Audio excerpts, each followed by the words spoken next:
It's important to understand what the 5G is doing and what they say it's doing. We're told on the IEEE beamforming document that this technology cooked your eyes like eggs in World War II.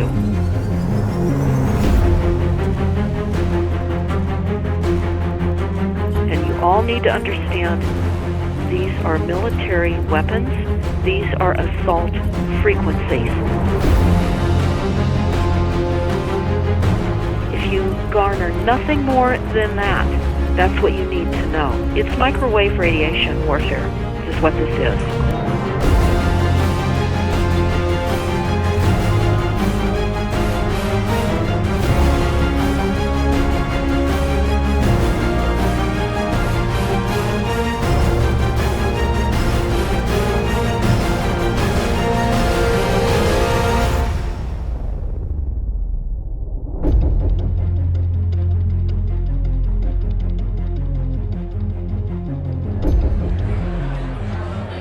Ladies and gentlemen, please join me in welcoming to the National Press Club Federal Communications Commission Chairman Tom Wheeler. It's an honor to be here at the National Press Club. The first generation wireless, 1G, was voice. The second generation, 2G, allowed both talk and text. The third generation, 3G, the internet, in a limited way. And today's technology, 4G, completed that digital migration. But if anyone tells you that they know the details of what 5G is going to become, run the other way. This video is brought to you by the number 5 and the letter G.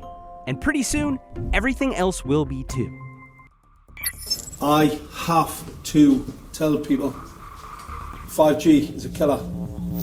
I'm Mark Steele. Anybody who hasn't heard me, I'm a weapons systems head-up display expert, one of the leading experts in the world. I've actually brought cover in relation to this, and the reason I became an expert was because I invented them. What I'm going to say to you today, do not believe a single word I say. Not one. I want you to do your own research. You'll find it's absolutely terrifying. You got your body card? Aye. Oh, good lad. Right, because I'm talking to that. This 5G roll-up is a weapon system. I've got a letter in with central government because I know about weapon systems more than anything other. In Britain, in a place in the north of England called Gateshead, a scientist there called Mark Steele has been very publicly and actively warning people about the effects of LED streetlights, which he says in Gateshead are emitting now 5G. Right, what's the crack? Hey, lads. I'm just having a word with these Gateshead council workers about replacing these transmitters on these lights that are causing harm and assaulting the community. This is an existential threat to the economy, to the environment and humanity. If these transmitters are everywhere, then everyone's at risk, surely.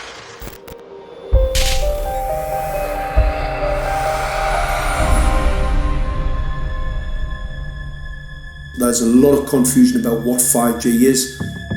The G stands for generation. So you started off with the first transmitter system. Back in the 1980s. In the 80s, yeah. So you had 1G, then you had 2G. And as the generations moved on, you started to see more complex signal systems, cleverer pieces of antenna designs, etc., etc. So the whole thing became more data, quicker downloads, etc., etc. However, 5G is something completely different. Alright, let's get a breakdown. Let's tell the people what this really is. This is the 5G transmission device. Blinking heck, that's a hell of a beast, that, isn't it? These are the uninsurable transmitters. Just get a good look at that, guys, because obviously I know there's quite a few experts who want to see more detail about the transmitters and the chipsets. Just have a good look, boys. This is the control management system masquerade. There's an antenna there, you see that? What is this phased array antenna here? What's that? This is for phased array, all right? As you'll see, it's got a driver, it's got some chip there. It's one chip. Look at the chipsets on this. This is your dystopian world. What did Gateshead Council say? I'll tell you what, I think we better send some of these educated fools back to school, or just send them to prison, whichever's the easiest. I think prison's probably better. All right, that's 5G, guys. That's 5G hardware. You must consider the whole part played by electricity in nature. Human beings cannot go on developing in the same way in an atmosphere permeated on all sides by electric currents and radiations. It has an influence on the whole development of man. This life of men in the midst of electricity, notably radiant electricity, will presently affect them in such a way that they will no longer be able to understand the news which they receive so rapidly. The effect is to damp down their intelligence. Such effects are already seen today. Even today, you can notice how people understand the things that come to them with far greater difficulty than they did a few decades ago. Rudolf Steiner, 1924. Rudolf Steiner noted that in 1924, since then our atmosphere has become far more permeated with electric waves of widely diverse types. There's no doubt now that electric waves, electromagnetic forces, cause direct biological effects. There's thousands of peer-reviewed papers on this subject. There's no doubt about it. But what are these effects? How are they affecting us? What can we do about it? We're now at a stage where we're putting in what's called 5G, which is a special type of broadcast for high-density information transfers. And it turns out that this is the same frequency bands that are used in crowd dispersal weaponry.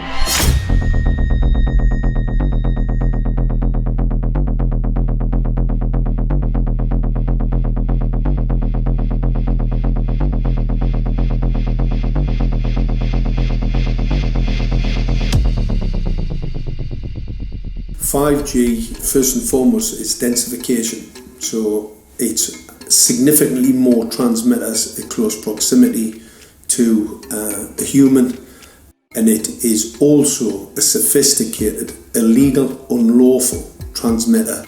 What I mean by that is it is a high gain dielectric lens antenna, and what that allows 5G transmitters to do is to 3D map its environment in your home. The 868 megahertz frequency is specific for battlefield interrogation systems, so sub-gigahertz. It allows the signal to travel through concrete brickwork with ease, and it can actually data gather. It is a target acquiring system. Phased array is basically radar off the battlefield. It is extremely good at identifying targets and being able to lock onto targets. And not only that, it can specifically target you as an individual. So any judge sitting on an interesting case, let's say, any lawyer, any barrister, anybody doing any work that is potentially controversial, your life could be at threat. So the antenna design that you currently have on top of these LED streetlights, masquerading as a control management system, is basically battlefield interrogation equipment. The first phased array unit was actually called Mammoth, used by the Germans during the Second World War to identify Allied aircraft. Obviously things have moved on significantly since then.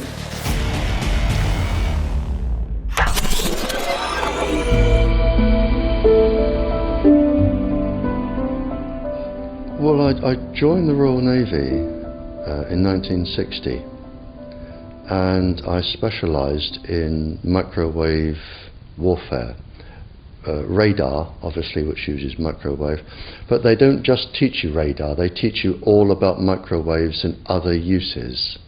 So I understood about microwave warfare and how it can damage people, how it can harm people.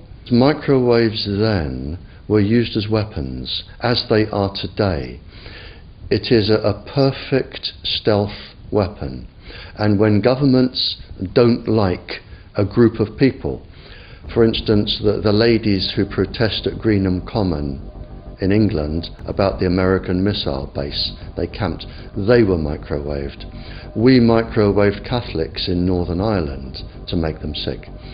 It goes on all over the world, and it's a weapon that you don't know you're being targeted, because the dose is very, very low, which is actually more dangerous than a high dose. It's very, very low, and it may take a year or two, but you can cause neurological damage and cancers with low-level microwaves, and you can make all your opponents sick. It's a perfect weapon for a government. Our impulses are being redirected. We are living in an artificially induced state of consciousness that resembles sleep. Their intention to rule rests with the annihilation of consciousness. We have been lulled into a trance. They have made us indifferent to ourselves, to others. We are focused only on our own gain. Please understand, they are safe as long as they are not discovered. Keep us asleep, keep us selfish, keep us sedated. Almost immediately, I had neighbours knocking on the door, talking about children bleeding from the nose. I had images posted on Facebook. And one neighbour in particular came to my door and mentioned the fact that since the LED street lighting had been installed, she was bleeding from the nose every single night. I thought it was unbelievable. However, I spoke to another neighbour who lived not far from the first lady who mentioned this, and she also confirmed that since the LED street lighting had been installed, she also had started to develop nosebleeds and had never had nosebleeds before in her life. That then put me on a journey to investigate. I measured microwave radiation levels from the transmitters on top of the LED streetlights.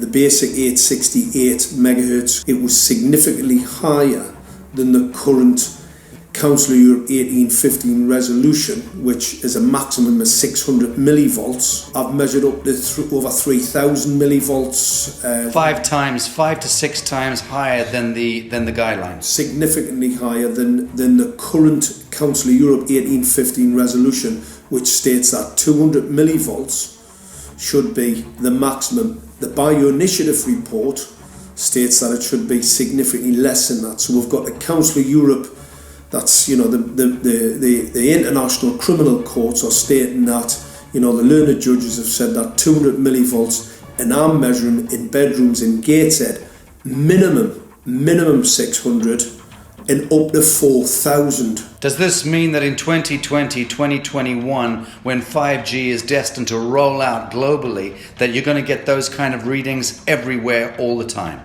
Everywhere all the time. Worse than that? Worse than that. Yes, 5G will connect the Internet of everything. If something can be connected, it will be connected in a 5G world. Hundreds of billions of microchips connected in products from pill bottles to plant waterers, requiring massive deployment of small cells. We won't wait for the standards. Now, to make this work, the 5G build-out is going to be very infrastructure intensive. We must reject the notion that the 5G future will be the sole provenance of urban areas. The 5G revolution will touch all corners, and that's damn important. The interconnected world of the future will be the result of decisions we must make today.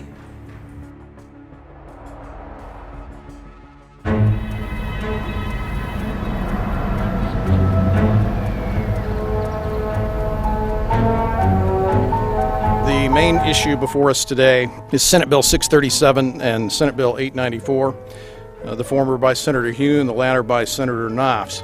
We're going to invite the first four witnesses in support of the legislation, and that would be John Jones with Sprint, David Lewis and Andy Emerson with AT&T, Neil Krevda with Verizon, and Frank Iacovetti Jr. with T-Mobile. So be straight with me. Is it true? It could be. No, well, very few cases. There was an unfortunate incident out in Iowa. Look, gentlemen, practice these words in front of the mirror. Although we are constantly exploring the subject, currently, there is no direct evidence that links cell phone usage to brain cancer.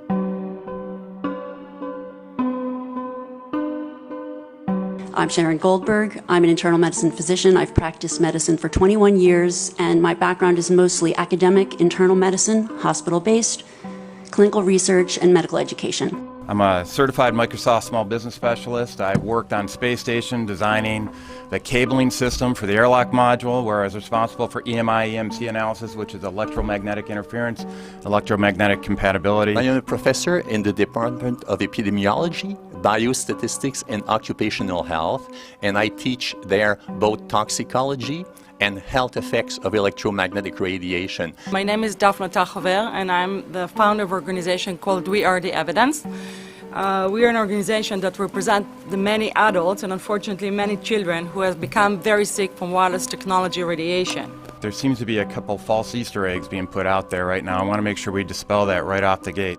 The effects of wireless on health scientifically are very, very clear. So it's always pushed back to the definition of an acceptable level of radiation. And that's what this is, by the way. This is about radiation. Wireless radiation has biological effects, period. My name is Dr. Angie Kolbeck. I've been reviewing the studies showing the impacts of wireless radiation on our health, and there are now thousands of studies showing the following adverse health impacts to wireless radiation: cancer, oxidative damage, DNA damage, DNA failure. Things like memory, dizziness, anxiety, brain fog. Headaches, nosebleeds, cognitive problem, exhaustion. We have evidence of DNA damage, cardiomyopathy, which is the precursor of congestive heart failure. Short and long-term memory loss, decreased attention spans, lower reaction times, even involuntary contractions of muscles causing misalignments of spines and jaws. Breast cancer. We suddenly have breast cancer in women who have no DNA predisposition. Disrupted immune function and change in stress proteins, reproductive and fertility effects. There are dozens and dozens of studies that show beyond any doubt what this radiation is doing to our sperm. Now, if you take the cell phone out of your pocket, the sperm will recuperate within 3 to 4 months. What would not recuperate would be the damage to the DNA of the sperm. That is irreparable. The wife of the ex-governor of Indiana was diagnosed with glioblastoma. Same brain tumor Ted Kennedy had and John McCain had. Did you look at John McCain's scar?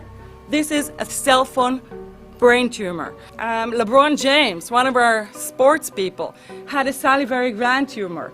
That is another cell phone tumor. You didn't hear about it because immediately after that was discovered, he was paid by Samsung to become their spokesperson. We are seeing increases in brain tumors. We're seeing increases in Alzheimer's. We're seeing increases in all of the neurotransmitter diseases, ALS, Lou Gehrig's disease, Parkinson's. These are all disease systems that are known to be associated with low-level energy exposures. We talk about 24/7, around-the-clock exposure, wherever you are and your whole body. You never get away from it. And it seems from our studies that maybe your immune system can cope with for a time, but it will deteriorate. Then the irradiation will definitely damage cells at the deeper level, and the question is what will then happen? These are out of peer-reviewed papers, so these are not just hypochondriacs thinking that they're doing it. We're having real problems with this. This is no longer a subject for debate when you look at PubMed and the peer-reviewed literature. These effects are seen in all life forms: plants, animals, insects, microbes. So 5G is not a conversation about whether or not these biological effects exist. They clearly do.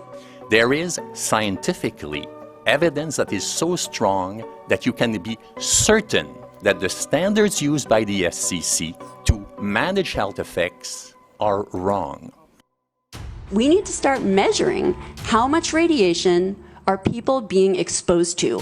before we roll out 5G, there are 4 kinds of electromagnetic fields that we know are harmful to human health.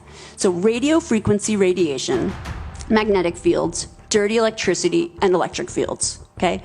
Our exposure, any given person, and all humans are affected by EMFs. What is our exposure in a day? It's not one cell phone. It's cell phones, it's multiple wireless networks, it's smart meters, it's cell towers. It's this sandwich, and it all adds up. The data we're going to look at are all published science, testing results, or public standards. At the bottom end of the radiation scale of what's called power density, or signal strength, is the minimum level at which cell phones will work, which was found to be 0.2 billionths of a microwatt per centimeter squared. Pine needles were found to age prematurely at 0.000027. At short-term exposures of 0.05, children aged 8 to 17 experienced headache, irritation, concentration difficulties, and behavioral problems. 0.1 is the biobiology or building biology guideline for extreme concern. 1.0 produced sperm DNA fragmentation and a decrease in sperm viability in vitro. Also at 1.0, the science shows the following bodily effects can occur: headaches, dizziness, fatigue, insomnia, chest pain, difficulty breathing, and indigestion. 2.5 saw altered calcium metabolism in heart muscle cells. 4.0, changes in the hippocampus affecting brain memory and learning. And at 6.0, DNA damage in cells. So, where are smart meters on this list? Electrical Power Institute in December 2010 measured a single Itron smart meter with pulses up to 7.93 microwatts per centimeter squared. Our own testing indicated approximately 8.0 with 1 meter. These tests are at a close distance, approximately 1 foot away from the meter, but an infant's crib could be just as close on the other side of the wall where the meter or bank of meters are installed. Even though there are all these known health effects at levels far lower, Switzerland, Liechtenstein, and Luxembourg see fit to set the standard at 9.5. And China, Poland, and Russia, 10.0. This is the same level at which behavior has been altered, producing reflexes of avoidance following 30-minute exposures. A room of 12 smart meters, very common and even a conservative number in an apartment building, tested at 19.8 microwatts per centimeter squared. This is hundreds of times higher than levels which clearly indicate harmful effects. So, how can utilities and governments get away with forcing these devices on everyone? This is how. In Canada and the US and several other civilized countries, the safety limit is set at 600 to 1,000 microwatts per centimeter squared. This so-called safety limit is literally tens of thousands of times higher than levels which are known to damage health, according to peer-reviewed published science.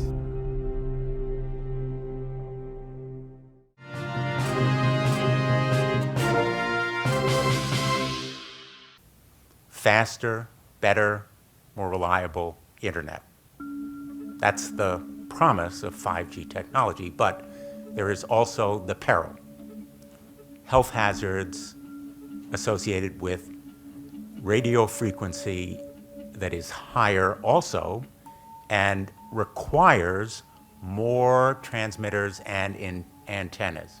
And the stark, simple fact is the health hazards are unknown and unstudied. And that is a sign of neglect and disregard on the part of the Federal Communications Commission that seems unacceptable. There have been no answers so far. The FCC basically has said everything's fine, but in order to reach a conclusion about the health and safety of this new technology, we need facts. Mr. Chairman, thank you for having this hearing.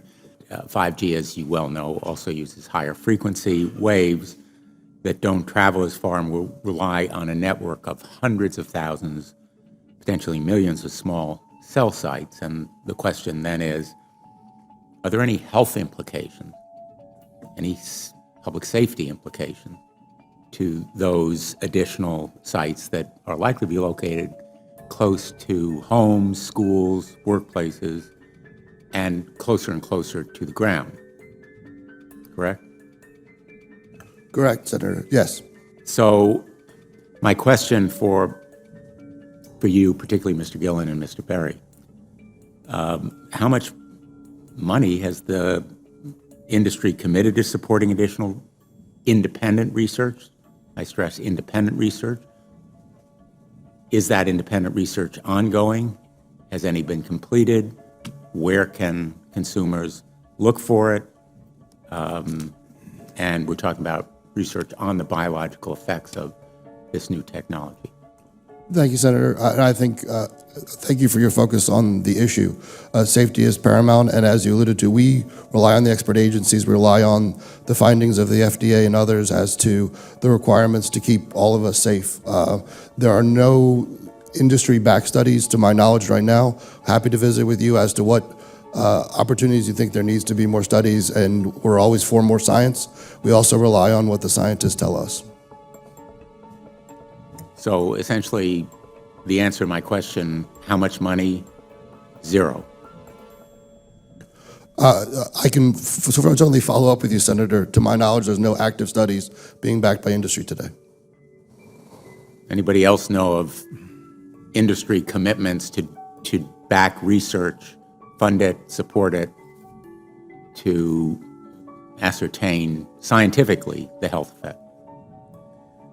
No, I'm not aware of any. So there really is no research ongoing. We're kind of flying blind here, so far as health and safety is concerned.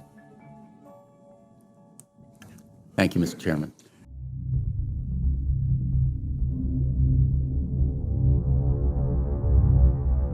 You're a trained medical professional. Yes. We don't have one on the panel. What are we to make with of the American Cancer Society, for example, telling us there's no evidence of harmful product? Many of these organizations have conflicts of interest. Very briefly, if you can, what do you mean by conflict of interest? One of the first things that you teach residents is that you always have to look at the funding. There's a tremendous amount of sponsored research by people who are hired to do studies to find no effect. And that's plagued this field in a number of countries. The radio frequency radiation work that we did was supported by Motorola. The relationship was really very cordial and very stress-free, but only up until we started generating data. These folks were very, very upset and began to talk about how are they going to handle this, what sort of spin can we put on this, what can we expect from this, and from that point on the relationship changed. What we saw was that Motorola began to exert more and more control over the work, telling us what to do, telling us how to write abstracts, what to say in the abstracts, what to say in the papers, how to do the work. No, don't do this. Yes, do it this way. This was unacceptable. I had completed our study of DNA damage, and I submitted the final report to Motorola. They simply weren't willing to accept my interpretation of my study, my evaluation of my study, my knowledge of science at that point, and tried to urge me not to publish the study. Did you hear about people coming to you as far as having complaints about illness? We were made aware of health complaints following installation of smart meters, and we wanted to verify this using our field work. So I measured the field of about 30 different people while they stood 1 foot in front of the smart meter, and in every single case, the human energy field was obliterated as they stood in front of the smart meter. So in our first slides, what we see is normal cells, and the structure of the cells is intact and sound. This is what we would expect from a normal sample. So after 2 minutes of exposure in front of the smart meter at about 1 foot away, we see a totally different story. Sample 1, you can see a lot of degradation in the cells. The cell walls have been broken, and you see changes in the cells which are called mycoplasma. It shows a mutation to the cell. In the second sample, we see a different type of degradation to the cell membranes. You can see a corrugation here. This is called bottle cap formation. and it's known that this occurs due to oxidation or exposure to free radicals.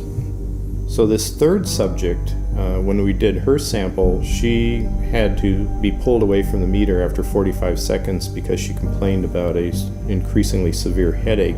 And here you see a phenomenon called rouleau, where the red blood cells are stacking up, which makes it very difficult for the blood to deliver oxygen to the tissues as they would be their normal function. Every single one of these is a degradation. Every single one of these shows a trauma to the blood cells, and that came from something, and the only variable was the smart meter. The good news in all this is the patient and the blood can return to normal once they have been removed from the influences of these stressors.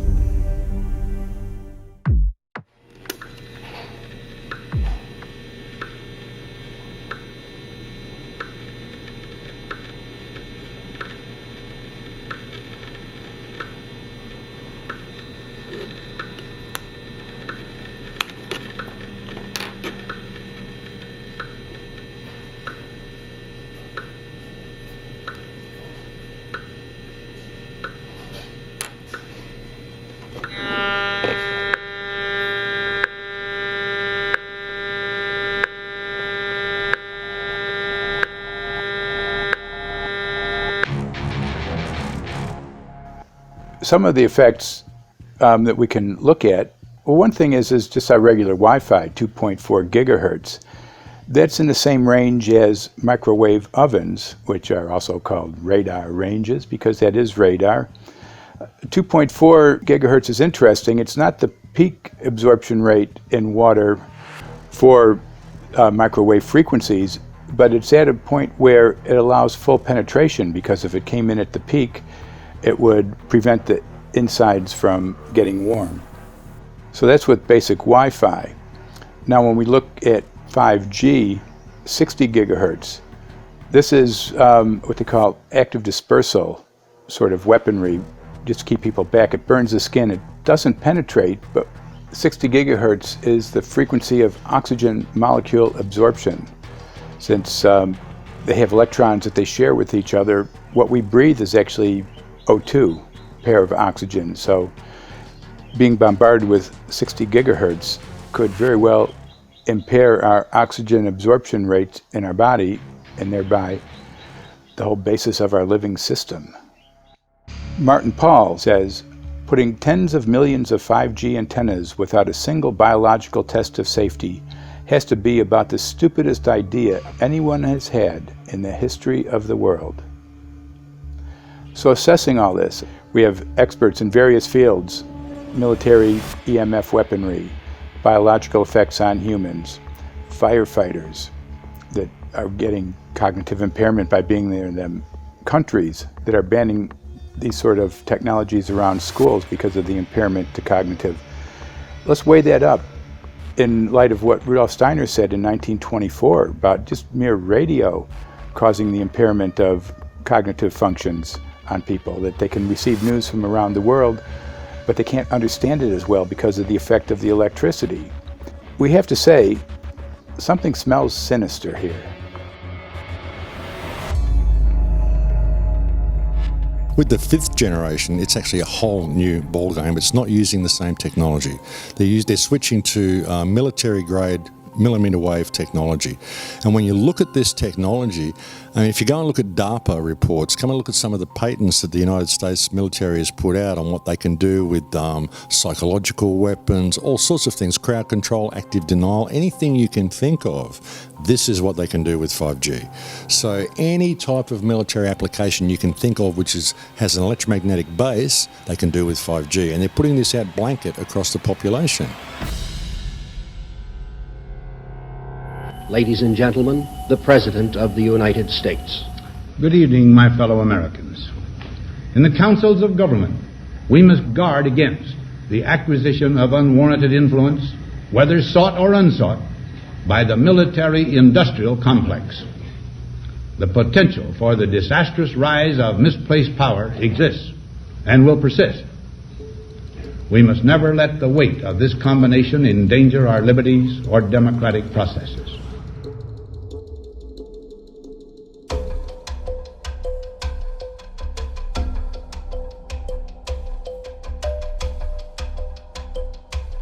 the FCC is a capture agency. They probably conducted what I believe to be the biggest fraud on the public ever conducted.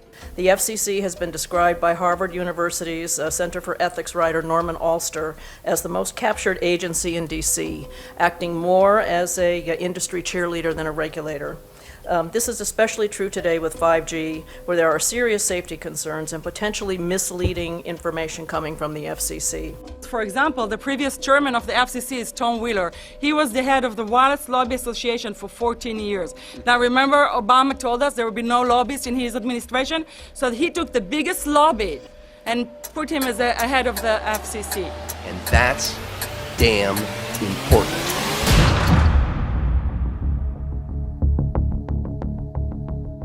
In 1993, the FCC started a rulemaking to adopt the IEEE regulations on this issue. IEEE is an engineer association. Why is it that we adopt regulation of engineers who maybe know how to measure this radiation when it's passing a wall, but not when it's passing a body?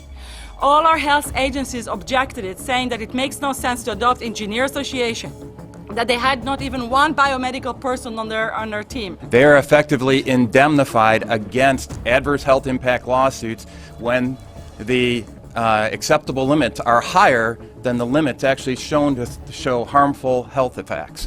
The FCC guidelines were developed for short-term exposures, 6 minutes, 30 minutes, depending on it's a phone or an outdoor exposure. And they have absolutely no connection to the biological effects that have been very clearly summarized in the Bio Initiative. So as you can see, there's a number of individuals in this room today that have serious concerns about this as regards to their health. If one of your companies decides to put one of these small cells up at a pole that's within, say, 50 feet of one of their houses, what recourse do they have to say, is there a way to move it somewhere else? There's language in the bill so that the authority can require the applicant to come forth with certification of compliance with the FCC's rules related to radio frequency emission. Remember that denial of request or denial of permit request that you can put in? It's going to point back to the acceptable levels as determined by the FCC. Not the EPA or not the CDC, the ones who usually take care of health concerns, but by the FCC, which is staffed by former members of the telecommunication industry. That's the fox guarding the hen house. It's a fact that most insurance companies will not indemnify against EMF effects.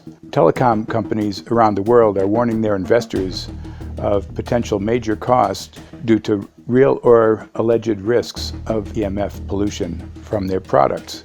Interestingly enough, they're warning their investors, but they're not telling their customers. They're basically keeping it quiet because that's where their money comes from. So we're using technology that could be very potentially harmful to us, and the investors know it. But their only worry is that they might lose money, not that our health might be affected. First of all, I think what you should really think about is why is it that they're not insured? It's not that they chose to be self-insured. They're actually rejected by the insurance company from being insured because they understand the risk. And so the insurance companies, the big insurance companies, will not insure the telecommunications? So there's insurance companies, and then there's what's called secondary insurance companies. Secondary insurance companies are the insurance companies that insure the insurance companies. So in an event, an insurance company, let's say I insure Verizon, and it may not be able to meet the claims, then the secondary insurance company is kicking in. Like Lloyd's of London. Sorry? Like yes, Lloyd's of exactly. London. So two leading ones would be Lloyd's of London and Swiss Re. Both told the insurance company not to insure the wireless industry, and this is why they're not insured. And that should give you a hint. Now, this is exactly why they have to prevent a health lawsuit. And how do they prevent lawsuit? That goes back to Section 704.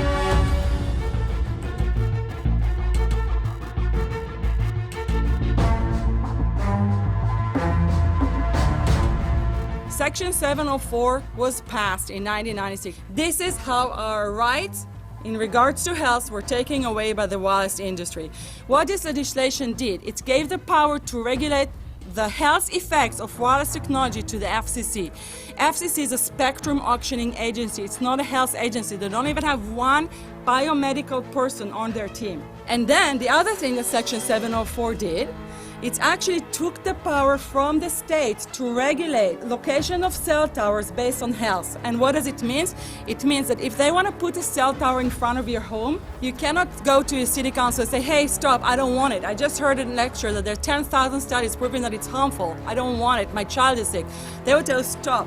You're not allowed to mention this in the city council because Section 704 says that if you will, and if the application will be rejected, the city will be sued, can be sued by the wireless industry.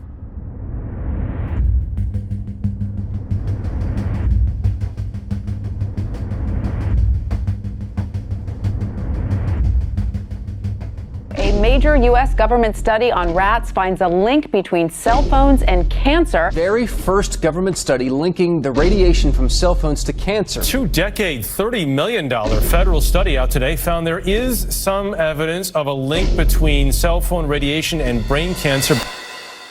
Professor, what is the NDP? I've heard that study several times. NDP is what? So it's a $25 million study on rats and mice that was supposed to demonstrate that there were no effects of radiation below thermal. And in fact, it demonstrated exactly the opposite. And it follows on the heels of two major studies on animals that said exactly the same thing. And that study was designed perfectly to make sure that it cannot be challenged, that there will not be any doubt. That's why it took them 14 years. That's how they prevented discussion of health. And why do they want to prevent discussion of health if there's no problem with health? Simply put, FCC is completely unprepared, unable, and possibly unwilling to oversee 5G for safety, even as it barrels toward us. They are falling back on tired definitions and panaceas long since disproven by science. To make matters worse, recent FCC rulings and numerous industry-friendly bills passed at state and federal levels between 2016 and 2018 removed the last vestiges of local and state review over infrastructure siting, just when we need it the most.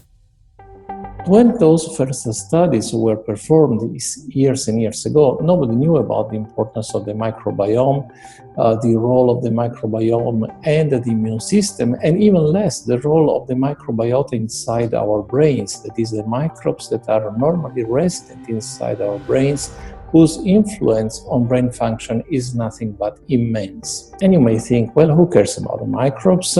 The less microbes we have, the better it is. Well, we know by now that this is not absolutely the case, because microbes are truly essential for the development and function of all our organs and systems. Our immune system is based on the microbes we have in our gut.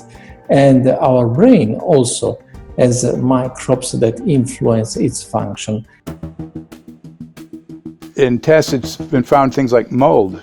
If you grow mold inside a Faraday cage, it'll grow one way, and then even if the electromagnetic fields are around, take the Faraday cage away and some sort of 600 biotoxins are developed within the mold because of the effects of the EMFs upon it.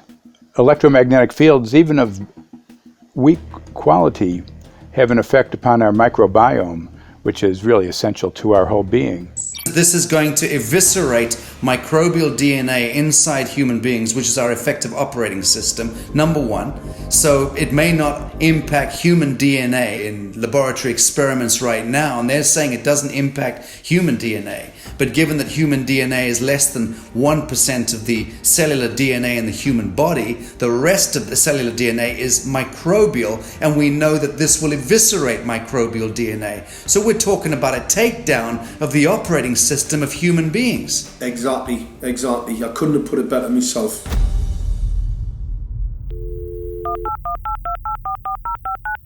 John Brandt. Good morning, Mr. Brandt. Wow, this is Amanda from Virginia. Hi, how are you? Hi, I've been trying to get a hold of you for months now. You guys are covering up chemtrails. No, we are not covering it. We have no reason to cover up chemtrails. Of course, you have every reason to cover it up. Every reason. It's called losing your job. What reasons would that be? Oh, well, you personally, you would lose your job if you were to reveal anything to me, and it's probably unsafe for you to even be speaking about this, considering the types of individuals you work for. It's not unsafe. It is unsafe. There's no problem with us talking on. You're a citizen. You're making a complaint. Oh, Lord, have mercy on myself. It's a complaint in an area that we don't have authority to regulate.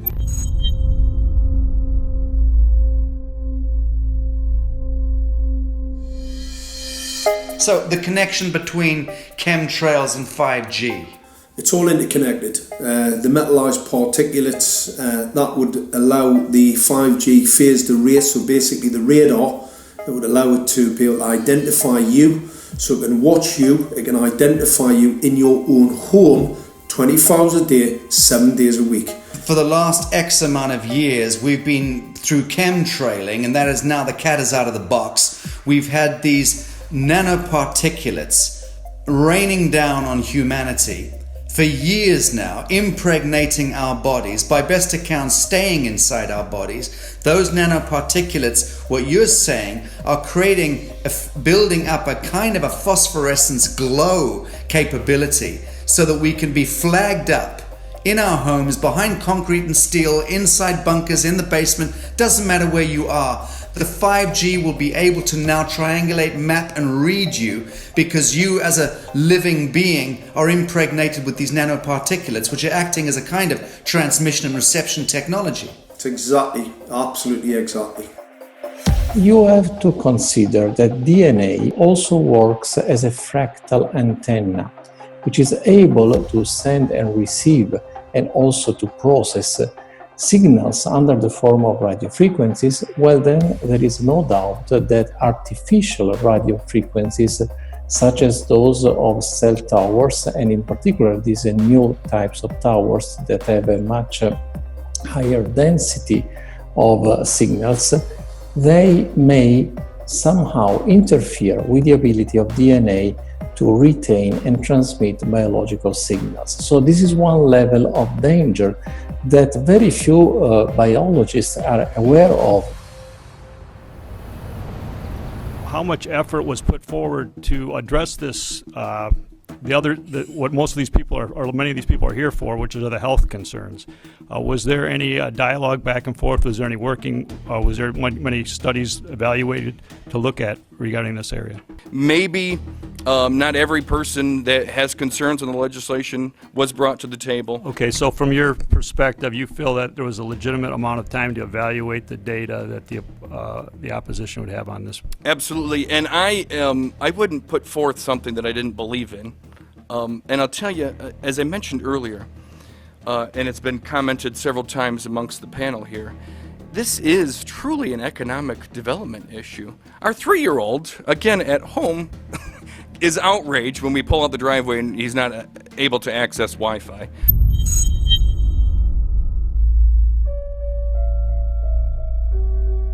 I think anyone who puts Wi-Fi into a school should be locked up for the rest of their life.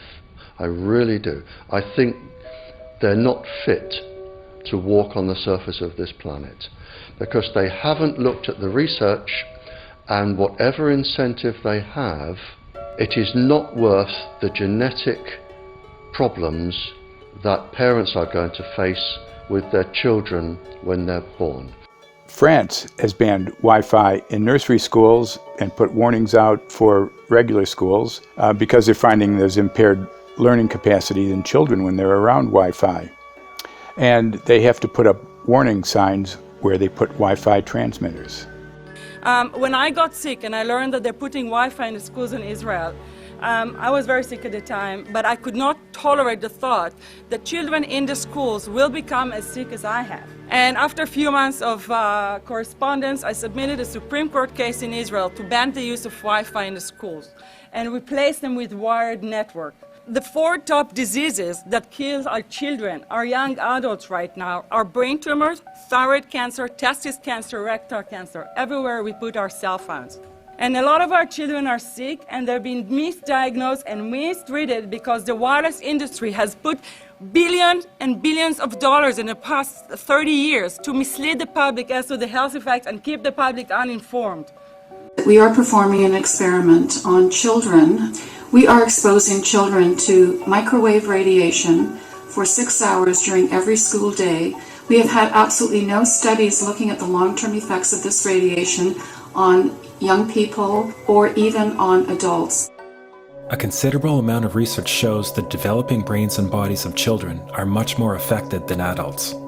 And there are clear indications of a link between increased electromagnetic fields and autism spectrum disorders. We took 10 autistic children and went back to the sleeping location where the mother was when she was pregnant with that child and compared it with the sleeping location of a mother that gave birth to healthy children. We had 10 mothers in that group, 10 mothers in this group, and in the group of the autistic children we found that the measurements that we got for the microwave exposure was elevated compared to the group of children that were normal. The fetus is affected. The exposure to man-made electromagnetic fields has become the first factor that could be isolated ever in autism that could predict autism. The fifth generation of wireless technology, or 5G as it's being rolled out worldwide without safety testing. Let me say that again, without safety testing. And how we've got scientists and doctors and environmental organizers saying, stop this. Because in terms of the effects of wireless radiation, the science is in. Wireless radiation can lead to cancerous heart tumors, brain tumors, DNA damage. Wireless radiation is linked to infertility, to autism, Alzheimer's, and more. And guess what? All the effects that I just listed, those are some of the effects that are known according to the technology that's being seen today. First of all, you have to know that we know that the other EMFs that we're exposed to are already known to be health risks. And basically that 5G, because of the frequency that's going to be used and because of the extraordinarily high pulsation levels that will be used, is a much bigger threat to our health than the things that we already have, which are very substantial threats to our health. We're not just talking about the intensity. We're talking about the frequency and the very high level of pulsations. There's a huge literature which shows that pulsed EMFs that pulse up and down very rapidly, are in most cases much more biologically active than our non-pulsed EMFs. Every single wireless communication device communicates via pulsations, but the industry completely ignores this issue. The problem with 5G is that they're planning to put out tens of millions of these antennae all over the place without doing one single biological safety test. Are you implying possibly that we, the consumers, are the guinea pigs since they haven't really done tests to see the effects in a smaller setting? I mean, that's not an implication, it's a statement. We are, yes. Cancer is not the main concern that I have. I'm really concerned about sperm count and about effects on pregnancy. How many of you know that 1 in 6 American couples is unable to have a child when they want to?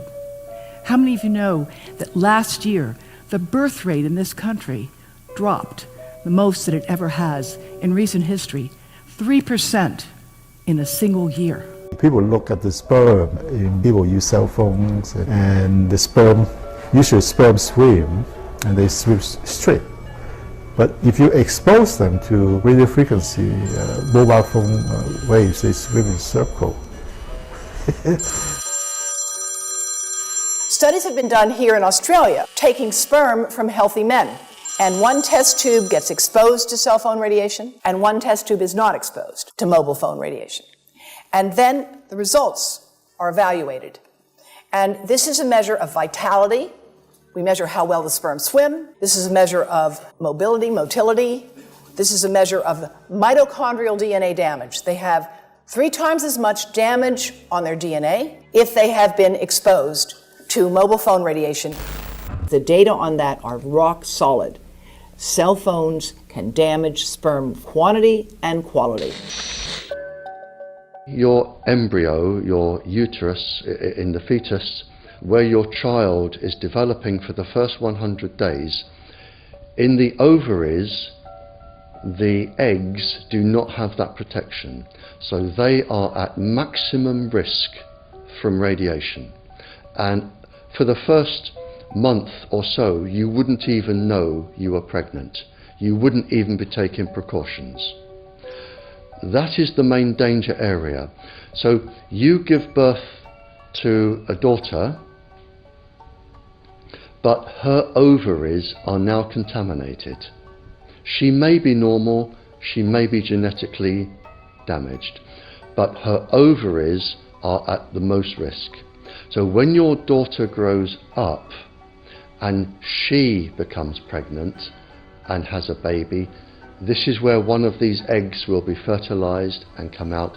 So the real damage here is your grandchildren. That is where it is going to show most.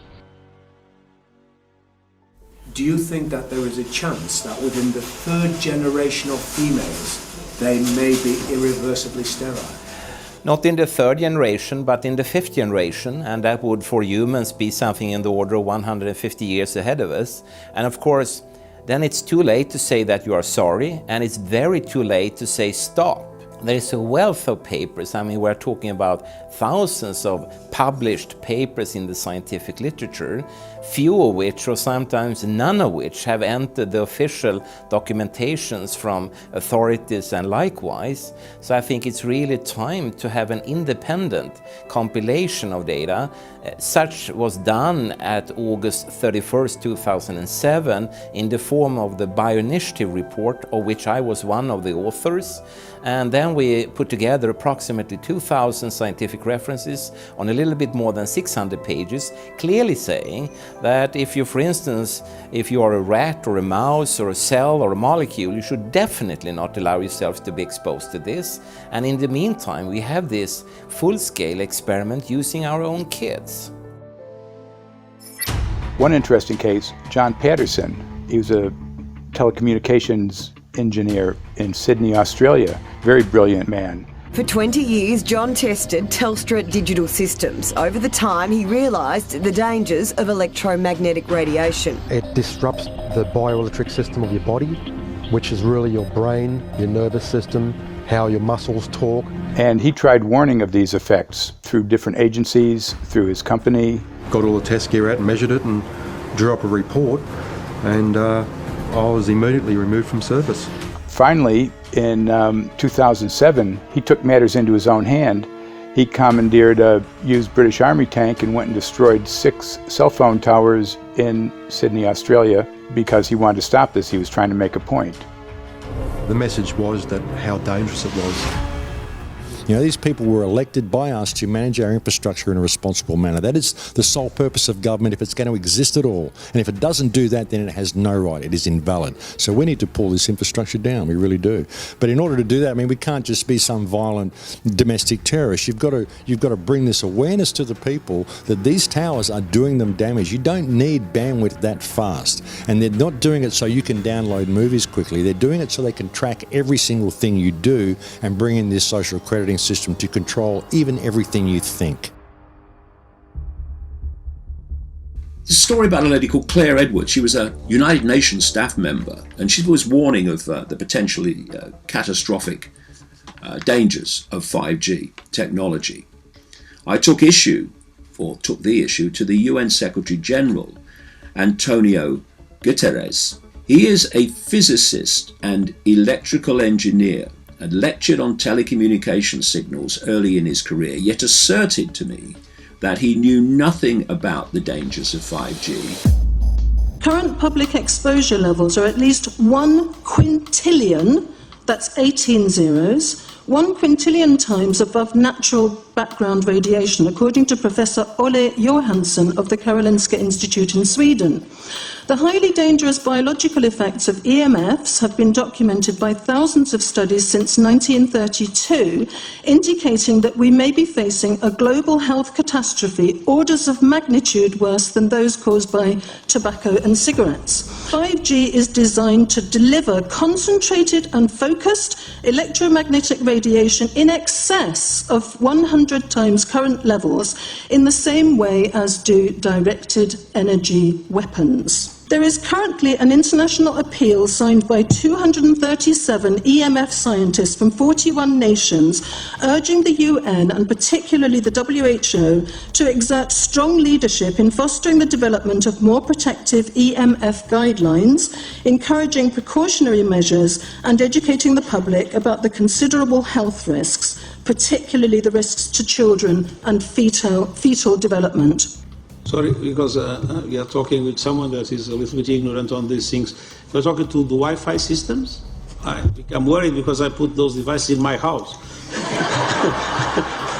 I will have to, I confess my ignorance on this. We will have to, but I'm going to raise this with WHO, which I think is the organization that might be able to deal with it properly, because I must confess I was not aware of that danger.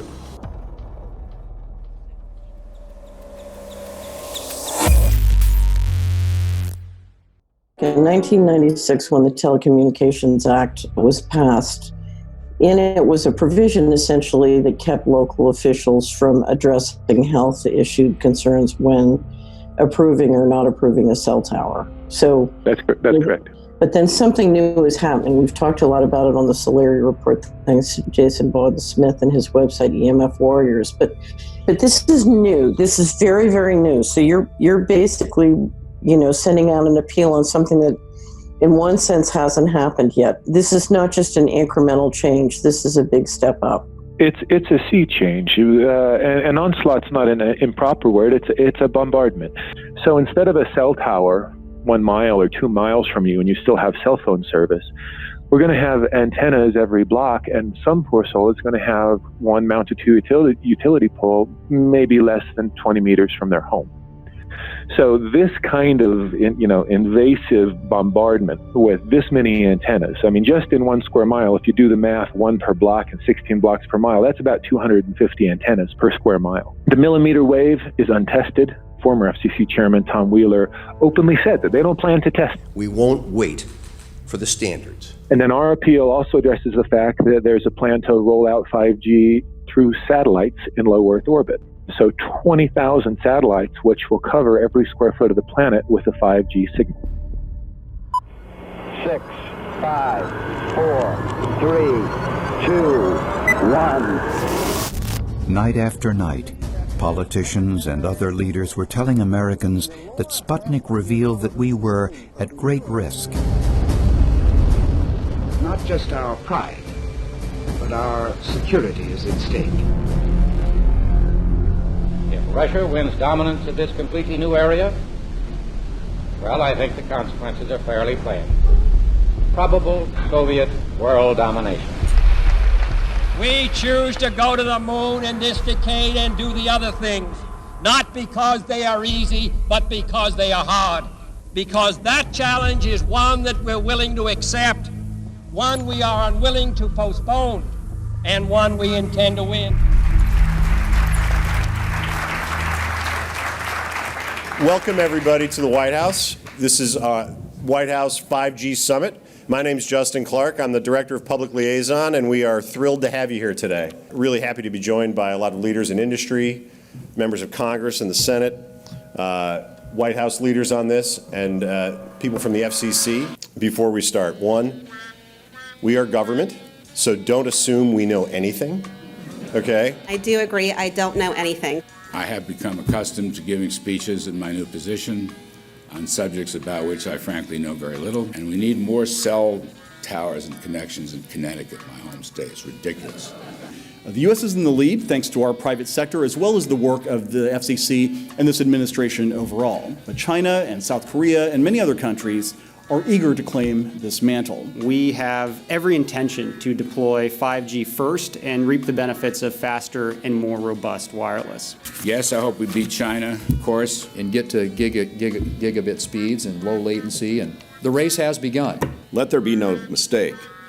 The race to 5G is a sprint. Winning the global race to 5G, it's a national priority. We must bear in mind the national security implications of winning the race on 5G. Today we're talking about the importance of being first in 5G, continued commitment to putting America first in the race to 5G. We're calling it America First, 5G First. Well, our strategy is called the 5G Fast Plan, a plan to facilitate America's superiority in 5G technology. Connected devices for health applications, which I love, has the capacity to make people healthier, as I understand it, a lot of medical applications. Industry is not asking the government for money to build 5G networks. They're asking us to cut the red tape that surrounds infrastructure deployment. We cannot let today's red tape strangle the 5G future. The red tape slows and sometimes stops the building of densified network facilities necessary for 5G. As we continue our efforts to keep government out of the way, so that America can continue its leadership for America to win the race to 5G. One path is the government regulatory path. The other path is the private enterprise free market, gales of creative destruction Schumpeter path. Have you ever heard that? Gales of creative destruction? It just means let it rip. The new replaces the old.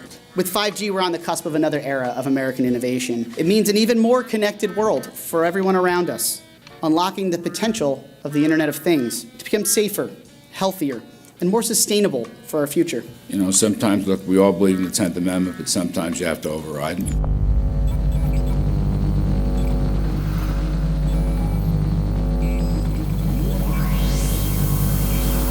By the way, the 1996 bill permits that kind of override. We're not here to be completely heavy-handed, but sometimes you got to do what you got to do. And some of these states or cities that don't want to cooperate want to shake us down. We can't allow obstacles and barriers to stop this movement. That's all.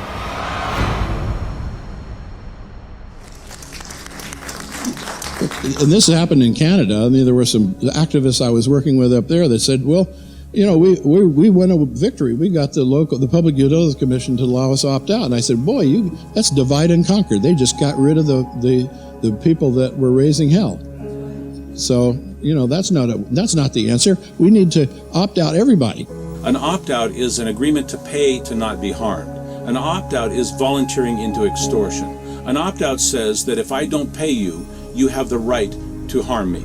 So that doesn't work.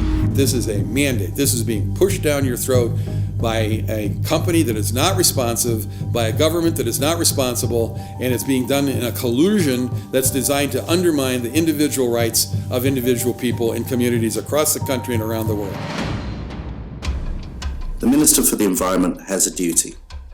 His duty is primarily to ensure that there is cleaner, better, healthier environment for people in this country. It's a simple duty.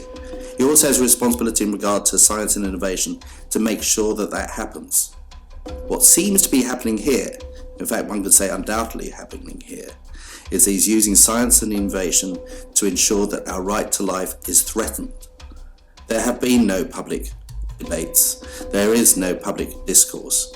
There are no public disclosures as to why, when, how, what is going on in regard to 5G.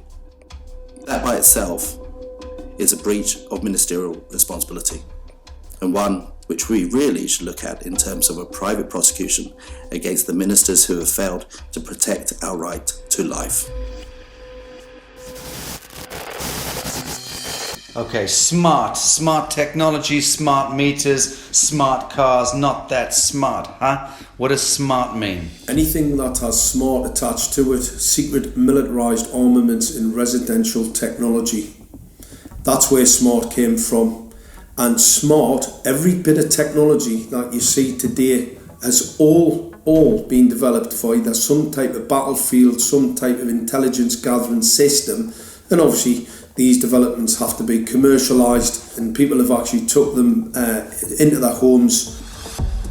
The definition of a smart grid is a wireless system that will fundamentally turn every single appliance in your home into the equivalent of a transmitting cell phone. That's every computer, every television, every furnace, every air conditioner, every coffee machine, every printer, every single appliance that you have in your house will eventually, in a smart grid, have an antenna that's embedded into it that will transmit your usage data to a smart meter on the outside of your home that will then transmit your usage data to another tower receiving that usage signal that will then go to the utility company for supposedly billing purposes. Not all signals will just be about your individual use. There will be aggregate meters that will bounce signal from house to house to house within a neighborhood that will then accumulate all of the usage data that will transmit that to the utility company. Now, what that will do is that the end metering system that is transmitting all of that data will be firing an RF signal at many, many times a second, which will increase the average homeowner's radio frequency radiation exposure exponentially. This picture shows some aphids on the leaf of an orange tree. Shortly after radar equipment was installed at a nearby airport a number of years ago. I noticed that every few seconds, all the aphids would tense up in unison and do sort of a little dance, as you see in the picture. Upon further investigation, I found that the interval of time between the activity of each dance coincided exactly with the rotation of the radar rotor device at the airport, which was a distance of approximately 14 miles. The antenna arrays create this steerable beam, which helps concentrate the energy. The beams get pointed at the user. What's a MIMO tank? Massive in, massive out. British government have got a plan to roll 400,000 out. This is so that you've got 5G in every nook and cranny, every part of the countryside, so that you can have autonomous tractors, believe it or not. However, those transmitters, these are radar. It is phased array radar. Though that radar signal sweeping the countryside will kill every pollinator, every biological structure, it will sterilise livestock, it will kill the ground, so consequently land won't have a value, obviously farmers will die, the community will be under attack. The community will be under attack. If we can't produce food, if we kill all the pollinators, we're in serious trouble.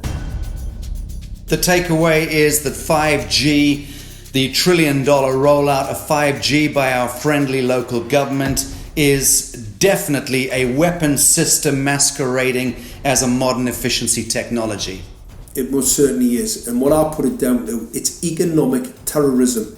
There is no value, nil, in killing off your population, in destroying your ability to grow food, to kill all your pollinators. They may have a nice financial number on a piece of paper, but in reality, dementia, diabetes, all the things that are currently crippling the NHS, a burden on the country, illness, mental health issues, the focus of that cause can be identified and has been identified in the science. The science is proven.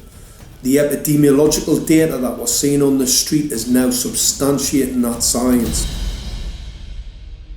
The DNA inside you, the mitochondrial DNA, you can trace unchanged to your mother, her mother, her mother, right the way back to the beginning of the human race in Africa, the Stone Age.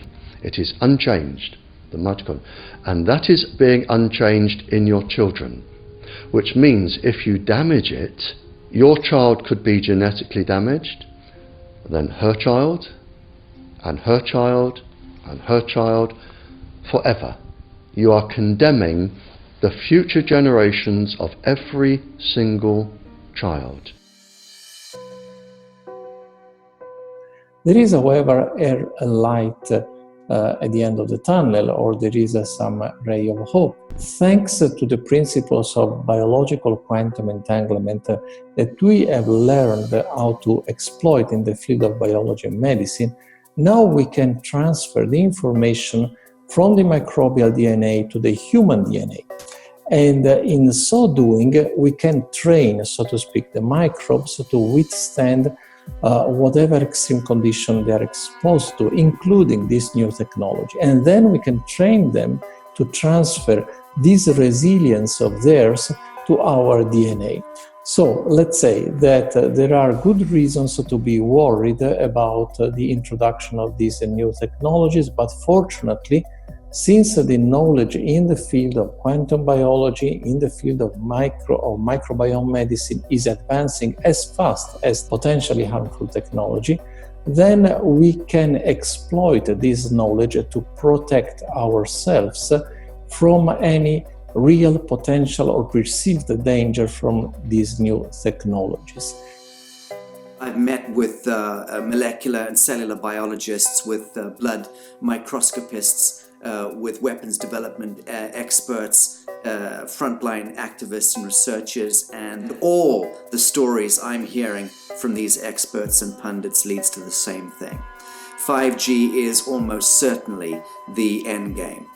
It is an extinction event brought into our homes, into our classrooms, onto the high street, into the very cells and DNA in our human bodies.